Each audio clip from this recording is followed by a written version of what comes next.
Radical. You know, it seems like every year the NBA All-Star Game gets worse and worse and worse. This year is no exception. It might possibly be the worst NBA All-Star Game of all time. I tuned in. I couldn't take it. After 5-10 minutes, I was out. I just couldn't take it. Let me explain in detail, as much as time as I have to go into detail on why this one is the worst. The MVP was Steph Curry. And there's nothing wrong with Steph Curry, but I kind of feel like a little bit of home cooking here with this NBA All-Star Game. As if anyone takes the MVP of this seriously. But I feel there was a little bit of home cooking because it was on his home court. Nothing wrong with Steph Curry, just getting that out of the way. That Curry, I want to get this out of the way, that Curry actually had a hand in planning this out. He actually had a hand in planning out this new format, which was possibly enacted so you didn't see scores of over 200 points. I'm not going to go into this entire format, but it was pretty stupid. It's a tournament style, but it started with rising stars. So you have an NBA All-Star Game that's not one game, it's several different games. It's a tournament. So it's not the NBA All-Star Game, it's the NBA All-Star Tournament. And they cap, I think, at like 40 or 50 points each because they're desperately trying to not have the score be over 200 points.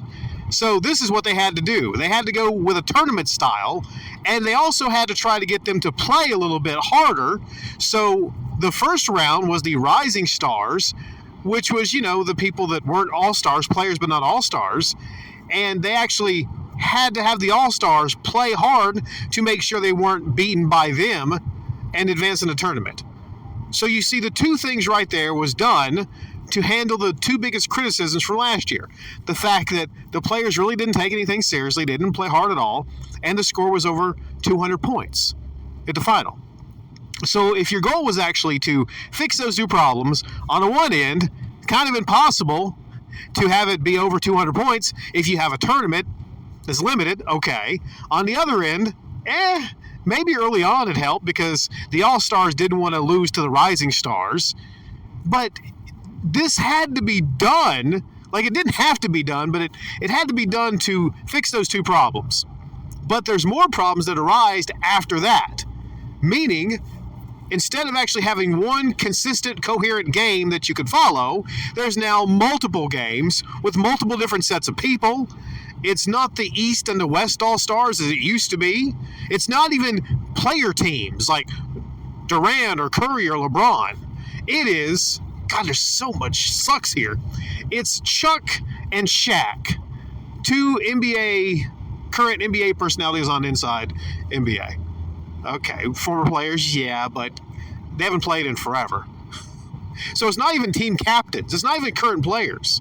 And speaking of LeBron, by the way, right before the game, he decided he didn't want to play. Maybe he didn't want to be part of this trash format. But he just decided, I'm out. I don't want to play.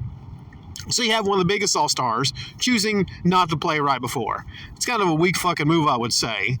I mean, no advance warning, really. Just, hey, you know what, I won't be playing in that trash. Well, he didn't say that, but he wouldn't be playing in that. But it doesn't just stop there. The fact that the format was messed up. Someone did a breakdown of the time. The actual time that basketball was played during this All-Star game was about 20%. Only 20% of the entire program was actual basketball being played. They found a way to fill all that in with other crap I'll talk about in a little bit, but also with tons and tons and tons and tons of advertisements. 3 hours, 30 minutes of basketball in 3 hours. I didn't think that could be done. It took them fucking over half an hour to get into the game. I think 40 minutes from 8 o'clock to even start the game. Okay. They got Kevin Hart, who, for some reason, was yelling at the players and annoying the piss out of them, talking trash to them constantly during the game. As if you need any more distractions for the players that are trying to focus on looking competitive. But you could tell they were shaking their head. They didn't like that. You have, like I said, the fact that it was 3 hours and only 30 minutes. You have a small percentage of the time actually devoted to playing the sport of actual basketball. And like I said, I didn't watch the whole 3 hours. I think it might have been beyond 3 hours. I just tuned in and tuned out because I just like, no, I can't deal with this shit. It was just too much. I was like, no.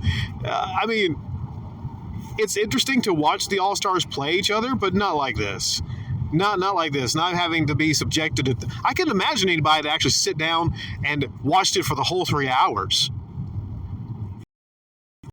One thing I didn't particularly understand is why, along with Kevin Hart, who is a star, at least Kevin Hart is a celebrity, he is a movie star, he's a star, legitimately. I didn't understand why, along with Kevin Hart, there was, for some reason, Mr. fucking Beast. At halftime, there was a Mr.Beast segment where you had Damian Lillard come out, and then Mr. Beast chose somebody from the audience to have a three-point shooting competition, or rather a half-court three-point shooting competition. And it was set up to have Damian Lillard have to nail 3 half-court three-pointers before this one dude could hit one. And if this one dude got one three-pointer in, one long three before Damian Lillard got 3, he would get, I think, $100,000 or something like that. I feel like, obviously, Damian Lillard is going to hit 3 half-court threes before this jabroni. And if he does it, he's trying to miss on purpose. And that could have been what it was. That they wanted to make sure to show this guy getting all the money, because if he doesn't, then that's Mr. Beast's whole stick. Mr. Beast has made a fucking living for the past decade or so giving people money, having people win money. If that doesn't happen, then what is a Mr. Beast segment? Everything about Mr. Beast is revolving around the money aspect. Because he's not a star. He's a non-all-star. He's a no-star. Mr. Beast is a no-star. I don't give a shit if the man has candy bars up the wazoo in every grocery store and Walmart and everything across the nation. I don't care if he has the biggest YouTube channel in the world. The man is not a star. He's cringy. He's awkward as fuck. Okay?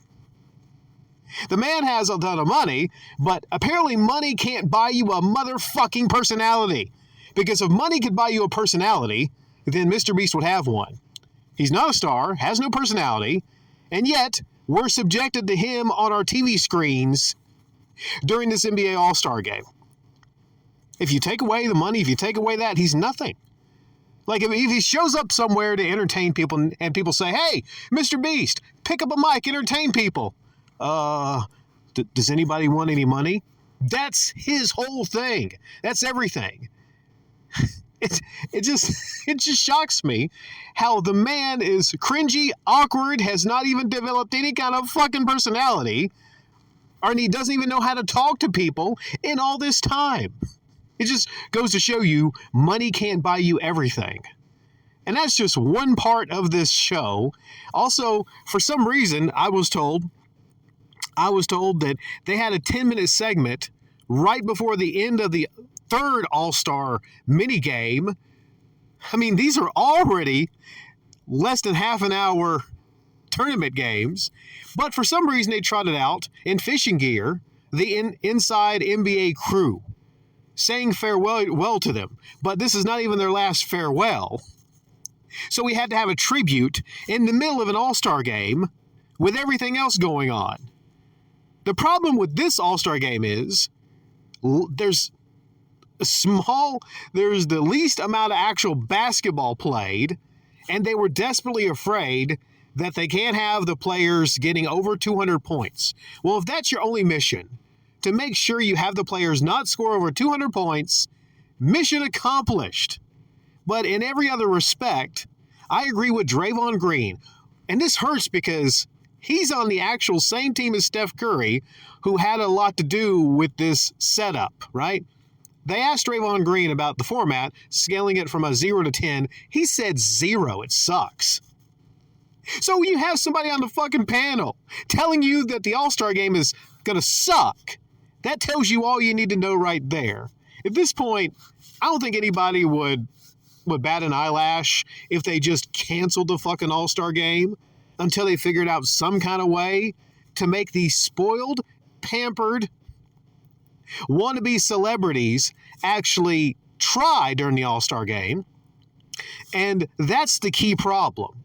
Doing all this stuff around it, adding in Mr.Beast and Kevin Hart and all this different shit and 1,000 ads during the telecast to stretch it out, that's not the answer. The answer is actually, what is the answer?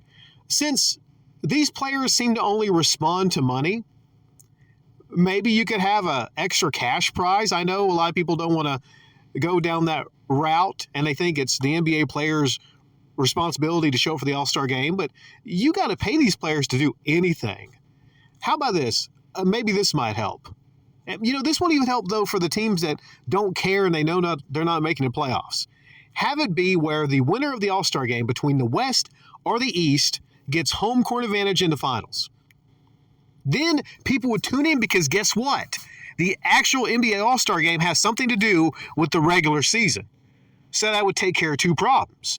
Number one, that would take care of the fact that all the players don't seemingly care about the game. That would make them care because, especially a lot of those contending teams, they wouldn't get home court advantage, and they would pull together as a team to beat the other side, and it would make people want to watch it.